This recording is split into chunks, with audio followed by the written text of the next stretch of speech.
Hi. Light நல்லா இல்லைல்ல, லைட்டை கொஞ்சம் மாற்றிடலாமா? ஆக்சுவலாக எதுக்கு இந்த வீடியோனா, சின்ன பிளாக். ஸோ என்ன பிளாக்னா வந்துட்டு புது புது பிளேஸ்லாம் இப்போ இதில் வந்து பிளாக் போட போகிறதில்ல. ஒரு பேச்சுலருடைய லைஃப் ஸ்டைலை வந்து நான் இப்போ பிளாக போட போகிறேன். நீ ஆல்ரெடி பேச்சுலராக அப்படிங்கிறீங்க, இல்லை ஃபேமிலி ஒரு ஜாயின்ட் ஃபேமிலியிலேருந்து ஒரு ஊர் விட்டு ஒரு ஊர் போய் ஒரு பிளாக் பண்ணால் எப்படி இருக்கும், ஒரு பேச்சுலர் பிளாக் தனியாகவே இருந்து சர்வை பண்ணுறது எப்படின்னா வீடியோவாக போட போகிறேன். ஒன்றும் காட்டிலேருந்து சர்வை பண்ணுறதில்ல, ஆனால் பேச்சுலர் தனியாக இருக்கிறதும் கொஞ்சம் கஷ்டமான விஷயம் தான். அந்த இருக்கிற கஷ்டமான விஷயங்களை எப்படிலாம் மற்றவங்க படுற கஷ்டம் பார்க்கும்போது சிரிப்பாக தானே இருக்கும். அதை வந்துட்டு ஒரு வீடியோவாக பண்ணலான்னு இருக்கேன். அது இன்னும் எத்தனை பிளாக் பண்ண போகிறேன்னு தெரியல. இன்ஃபேக்ட்டு இப்போ டைம் கூட 1:30 மிட்நைட் 1:30 இப்போ டைமு.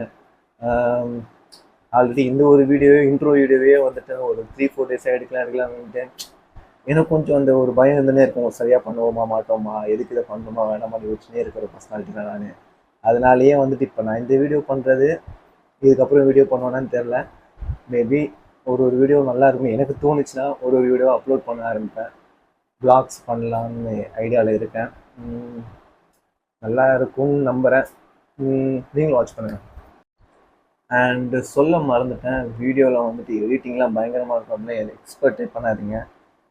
பேசிக் எடிட்டிங் கூட எனக்கு முழுசாக தெரியாது. ஸோ மோஸ்ட்லி பாதி விஷயத்தை எடிட் பண்ணாமல் தான் போடுவேன். எனக்கு முடிஞ்ச அளவுக்கு எதெல்லாம் அவாய்ட் பண்ணுமோ அதை மட்டும் எப்படியாச்சும் எடிட் பண்ண கற்றுக்கணும். எடிட் பண்ணி தான் நானே அப்லோடே பண்ணுவேன் வீடியோஸு. ஸோ முடிஞ்ச அளவுக்கு ஓப்பன் ஃப்ராங்காக தான் இருக்கும் எல்லா வீடியோவுமே. ஸோ வாட்ச் பண்ணுங்கள். பேச்சுலர் லைஃப்ஸும் வந்து அவ்வளோ ஈஸியான ஒரு விஷயம் இல்லை. ஏன்னா வந்துட்டு எல்லா ஃபேமிலியை விட்டுட்டு சொந்த மதெல்லாம் விட்டுட்டு போகிறதுக்கு அங்கே ஒரு இடத்துல இருந்து அவங்களே சமைச்சு சாப்பிட்டு ஒர்க் பண்ணிவிட்டு படிக்கிறதும் சரி, ஒர்க் பண்ணிகிட்டு இருக்கிறதும் சரி, எல்லாமே கஷ்டம் தான். இன்ஃபேக்ட் நானும் வந்துட்டு ஒரு ஜாயிண்ட் ஃபேமிலியில் இப்போ கேர்ள்ஸ்க்குலாம் எப்படி டேட் லிட்டில் பிரின்சஸ் மாதிரி இருப்பாங்களோ, எனக்கு நான் பசங்களுக்கு எப்படின்னா மம் லிட்டில் டீமன்ஸ் அப்படின்னு சொல்லலாம். ஆனால் எங்கள் இஷ்டத்துக்கு இருக்கிற ஒரு பசங்க இப்போ அங்கே போயிட்டு என்னென்ன கஷ்டப்பட போகிறோன்னு தெரியல. போய் நாளைக்கு ஒரு 1:30 என்னமோ, ஆஃப்டர்நூன் 1:30 என்னமோ ட்ரெயின். அங்கே போயிட்டு ஒரு வீடியோ அப்டேட் பண்ணுறேன். வ்ளாக்ஸ் நல்லாயிருக்கும் நம்புகிறேன். நீங்களும் கூட சப்போர்ட் பண்ணுங்கள். பாய். நல்லா இருக்கண்ணா. சரி மச்சான், கோயம்புத்தூர் போகிறேன். பாட்டு வந்து சரியா அப்பப்போ கோயம்புத்தூர் வா. என்னடா கோயம்புத்தூர் வர மாட்டேங்க? நான் ஏடா கோயம்புத்தூர் வரமா? அங்க வந்து எங்க தின்னுவேன், எங்க தூங்குவேன். இடம் இருக்கா? எல்லாமே சகல விஷயம் நான் பண்ணிட்டேன். நான் பார்த்துக்கிறேன்னு நான் யாரு நல்லா நம்பி வர முடியாதுப்பா. நீங்களாம் கூப்பிடுவீங்க, அப்படிதான் வந்துட்ட பிறகு அங்க மதிக்க மாட்டீங்க, வெயிடுவீங்க. அடுத்த ட்ரெயின்லயே நான் திரும்ப சென்னை வரணும். நான் வசதி இல்லை. நண்பன் கூப்பிடுறேன். யாரு கூப்பிட்டாலும் சரி இல்ல, நான் உனக்கு காலைல வந்துட்டு ட்ரெயின் ஏற்றி விட்றேன் அப்படின்னு கூப்பிடுறேன். என்கிட்டே லஞ்சம் கேட்கறேன், 100 ரூபா கேட்கறேன்.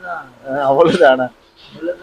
நீ ஏன் பரவாயில்ல 100 ரூபா கேட்ட. ஒருத்தன் வந்துட்டு ட்ரெயின் ஊருக்கு போற, எனக்கு சரக்கு வாங்கி கொடுன்னு கேட்கறான். ஒரு பீர் வாங்கி கொடுத்துட்டு போடா அப்படின்ட்டான். நீங்களா என்னடா ஃப்ரெண்ட்ஸு?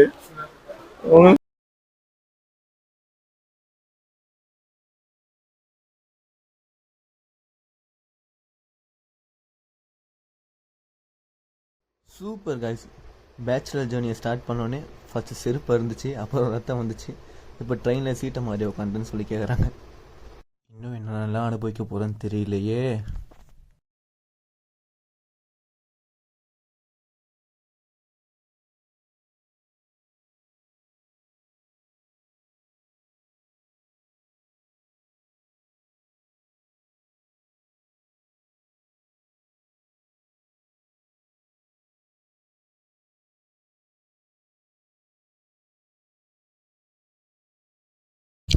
Hi guys. ஃபஸ்ட்டு கோயம்புத்தூரில் ஃபஸ்ட் டேவா நைட்டா எஸ்டே நைட் வந்து தங்கினேன். ஃப்ரெண்டு மூலிமா தான். இருந்தாலும் அவரும் எனக்கு அந்தளவுக்கு க்ளோஸ் இல்லை. ஆனால் அந்த கோயம்புத்தூரில் எப்படி சென்னையெல்லாம் வந்துட்டு யாராவது வீட்டை திறந்து போட்டு போய் பயப்படுவாங்க. கோயம்புத்தூரில் அசால்ட்டாக வந்துட்டு எல்லாரும் வெளியே போயிட்டாங்க. கிட்டத்தட்ட இங்க ஒரு 8 to 9 பேர் கிட்ட இருக்காங்க.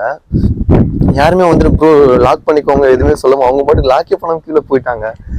நான் வந்து பாக்குறேன் ஆளை யாருமே காணோம். ஃபோன் பண்ணி கேட்டா ப்ரோ அதெல்லாம் ஒண்ணும் இல்லை ப்ரோ, லாக் போட்டு கூட சொல்லல என்ன ப்ரோன்னு கேட்டா அதெல்லாம் ஒன்றும் ஆகுது ப்ரோ அப்படின்னு சொல்லிட்டு போயிட்டாங்க. நான் போயிட்டு இப்போ சேஃப்டிக்கு ஒரு லாக் போட்டு வந்தேன். எப்படி இவ்வளவு பயமே இல்லாம இருக்காங்கன்னு தெரியல. சென்னையில கொஞ்ச நேரம் கதவை திறந்துருந்தாலே வீட்டுல எல்லாம் கத்துவாங்க, யாரா உள்ள வந்துட போறாங்க, கதவை பூட்டிட்டு வாங்கன்னு. சுத்தி தோப்பு மாதிரி இருக்கு guys. உங்களுக்கு தெரியுதான்னு தெரியல.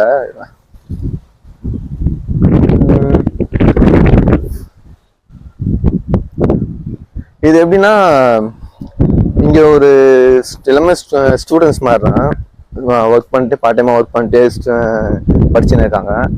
இவங்க ஒரு 6 to 7 மெம்பர்ஸ் எல்லாம் சேர்ந்து ஒரு வீடை ரெண்ட் எடுத்து அந்த அந்த வீடு எடுத்து அதை ரெண்ட் எடுக்கிறாங்க. அந்த 6 to 7 மெம்பர்ஸ் வந்து சேர்ந்து ஒரு வீடை ரெண்ட் எடுத்து அட்வான்ஸ்லாம் இவங்களே சேர்ந்து பே பண்ணி இவங்களே ஸ்டே பண்றாங்க. நைட்ல இருந்து நான் பேக் கூட எங்கேயும் வைக்கிறதுக்கு யோசிக்கிறேன். ஆனா அதான் ஒன்றும் இல்லை ப்ரோ கூட வந்தவர் வந்துட்டு சொல்லிட்டே இருந்தாரு. இது வந்து பாத்தீங்கன்னா கோயம்புத்தூர் கிடையாது, கோயம்புத்தூர்ல இருந்து ஒரு 10 to 15 கிலோமீட்டர்ஸ் தாண்டி தான் இவங்க வந்துட்டு ரூம் ரெண்ட் எடுத்திருக்காங்க. ரூம்ல ஒரு வீடியோ வந்து ரெண்டா எடுத்து அதுல வந்து ஒரு 7-8 பேர் ஸ்டே பண்ணிட்டு இருக்காங்க. அந்த வீடை நான் உங்களுக்கு காட்டுறேன். இப்போ எல்லாரும் யாரும் இல்லை, அதனால உங்களுக்கு ஃப்ரீயா காட்ட முடியும். யாராவது எந்த ஒரு மாதிரி கூச்சமா இருக்கு வீடியோ எடுக்கிறோமே, ஏதாவது என்னடா பைத்தியக்கார ஏதாவது பண்ணிட்டு இருக்கா அப்படின்னு சொல்லுவாங்களோ அப்படின்னு சொல்லிட்டு எல்லாம் போற வரைக்கும் வெயிட் பண்ணேன். எல்லாரும் 8:30 கிளம்பிட்டாங்க. படிக்கிற பசங்கள எல்லாம் 8:30 போயிட்டாங்க. நானும் போனோம். சரி ஓகே, வீடியோ பார்க்கலாம்.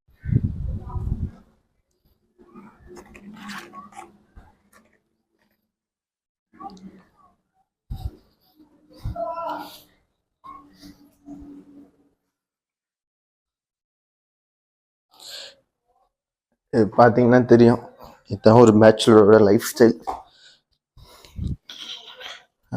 ஸ்டைல்னு சொல்கிறத விட இப்போ நான் லேப்டாப்லாம் ஏதோ துணி கால் தொடையில் துணியை மாதிரி போட்டு வச்சுட்டு போயிருக்காங்க. சும்மாவா சொல்லுவாங்க. எல்லாரோட எல்லா பேச்சுலர் வீட்லேயும் இந்த மாதிரி டம்பிள்ஸு இந்த மாதிரி ஒரு ராடு எல்லாம் வச்சுருப்பாங்க. இப்போ பீரோவை கூட மூடாமல் எந்த தைரியத்தில் விட்டு போயிருக்காங்க. எனக்கு இன்ஃபேக்ட் இங்கே இருக்கிற ஒரே ஒரு ஃப்ரெண்டு மட்டும் தெரியும். மிச்சம் 7 பேரும் நான் மூஞ்சி கொடுத்து கூட பேசல. அதில் ஒரே ஒருத்தர் மட்டும் பார்த்து சிரிச்சாரு, அவ்வளோதான்.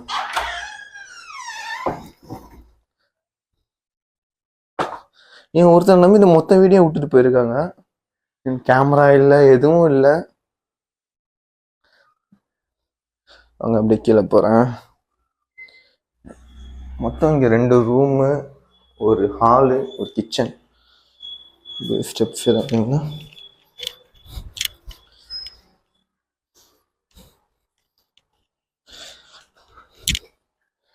இது ஒரு ஹாலு.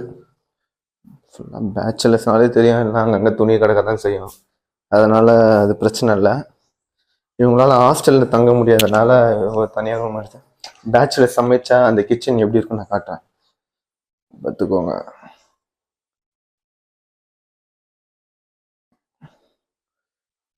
எங்க அம்மா கொஞ்சம் கரையா இருந்தாலும் தொடச்சுனே இருப்பாங்க இந்த அடுப்பை. இதை பார்த்தாங்கன்னா அவ்வளோதான்.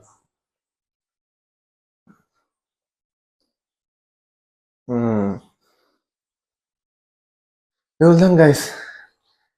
இந்த மொத்தம் 2 ரூமே வந்துட்டு ஒரு 10K ரெண்ட்டு, அட்வான்ஸ் ஒரு 30K. இதெல்லாம் ஒரு 6 to 7 மெம்பர்ஸ் சேர்ந்து ஒரு ரெண்ட் எடுத்து இருக்காங்க. இவங்க எல்லாமே இங்கே இருக்க ஈரோடு இந்த மாதிரி பக்கத்து ஊரில் இருக்கவங்க தான் ஒன்றா சேர்ந்து வீடு எடுத்து இந்த மாதிரி இருக்காங்க. இங்கேருந்து ஒரு 12 கிலோமீட்டர்ஸில் கோயம்புத்தூர்னா மெயின் கோயம்புத்தூர் ஜங்ஷன். நம்மளும் கோயம்புத்தூர் தான் இருக்கோம். ஸோ நீங்கள் தங்க போறியாடான்னு கேட்டால் இல்லை, நான் ஒரு ஹெல்ப்பாக தான் வந்துட்டு இந்த ரூமை அவர்கிட்ட கேட்டு ஒரு 2-3 டேஸ் இருக்கிறேன் ப்ரோ.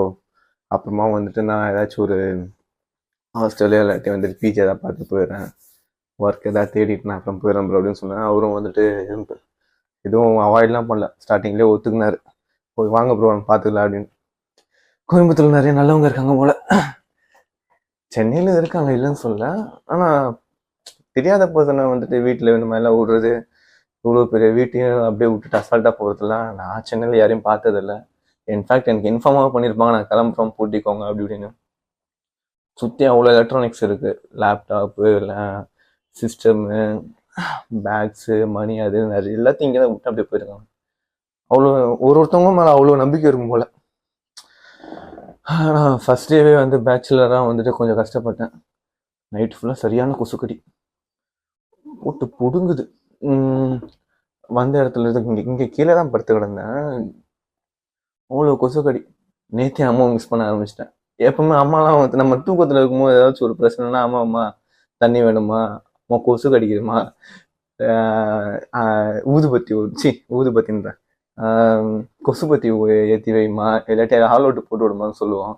நேற்று நைட்டு எனக்கு சொல்கிறதுக்கும் யாரும் இல்லை, ஏஞ்சி போயிட்டு பற்ற வைக்கிறதுக்கும் எதுவும் இல்லை. நேற்று நைட்டாக நான் வந்தேன். மேபி இன்னைக்கு ஒரு கொசுபத்தி வாங்கினா நல்லா இருக்கும்னு நினைக்கிறேன். ஒரு 2-3 days கொசு கிட்டேன்னு தப்பிக்கணும். எங்கள் அம்மா அப்படியே சொன்னாங்க, ஆடுற வரைக்கும் ஆடு, தனியாக போனாதான் எங்களோட அருமெல்லாம் தெரியும். முதல் நாளே லேட்டாக காட்டிடுச்சு.